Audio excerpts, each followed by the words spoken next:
पाकिस्तान, कश्मीर और औरंगजेब पर क्या बोले उत्तर प्रदेश के उप मुख्यमंत्री। क्या अबू आजमी का औरंगजेब के ऊपर दिया गया बयान समाजवादी पार्टी को भारी पड़ रहा है।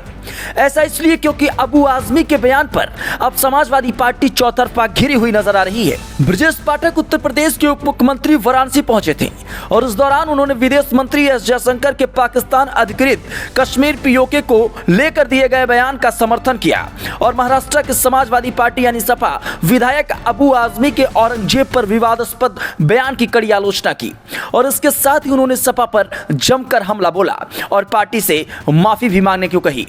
मीडिया से बात करते हुए डिप्टी सीएम ब्रजेश पाठक ने विदेश मंत्री एस जयशंकर के उस बयान का जिक्र किया जिसमें उन्होंने पीओके को भारत का अभिन्न हिस्सा बताया था। पाठक ने कहा कि विदेश मंत्री ने जो कहा वह हर भारतीय के दिल की बात है। पीओके हमारा है और हमारा हम हक लेकर ही रहेंगे। यह सच्चाई है जिसे कोई नकार नहीं सकता। उन्होंने इस मुद्दे पर केंद्र सरकार के रुख की सराहना करते हुए कहा कि यह भारत की संप्रभुता और अखंडता को मजबूत करने की दिशा में एक कदम है। पाठक के इस बयान से साफ है कि वे पीओके को लेकर सरकार की नीति के साथ पूरी तरह खड़े हैं और इसे देशवासियों की भावनाओं से जोड़ते हैं। बातचीत के दौरान पाठक ने महाराष्ट्र के सपा विधायक अबू आजमी के उस बयान का भी तीखी प्रतिक्रिया दी जिसमें आजमी ने औरंगजेब की तारीफ की थी। पाठक ने औरंगजेब को आक्रांता करार देते हुए कहा कि औरंगजेब एक ऐसा शासक था जिसने भारत की संस्कृति, परंपरा और धार्मिक भावनाओं को कुचलने का काम किया। उसने हिंदुस्तान की सभ्यता को तहस नहस करने की कोशिश की। उन्होंने आगे कहा कि जो लोग औरंगजेब का महिमा मंडन करते हैं उन्हें भारत की जनता कभी स्वीकार नहीं करेगी। ऐसे लोग देश की भावनाओं का अपमान करते हैं।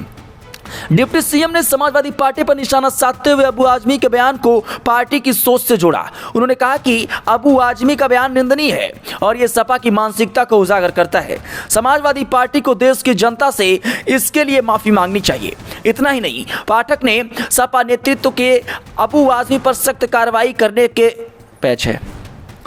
पाठक ने सपा नेतृत्व से अबू आजमी पर सख्त कार्रवाई की मांग करते हुए कहा कि सपा को अबू आजमी को तुरंत अपनी पार्टी से निकालना और बाहर कर देना चाहिए। अगर ऐसा नहीं होता है तो यह साबित होगा कि सपा ऐसी सोच का समर्थन करती है। पाठक का यह हमला सपा के लिए राजनीतिक चुनौती खड़ी कर सकता है, खासतौर पर तब जब देश में ऐतिहासिक और सांस्कृतिक मुद्दों पर बहस तेज है।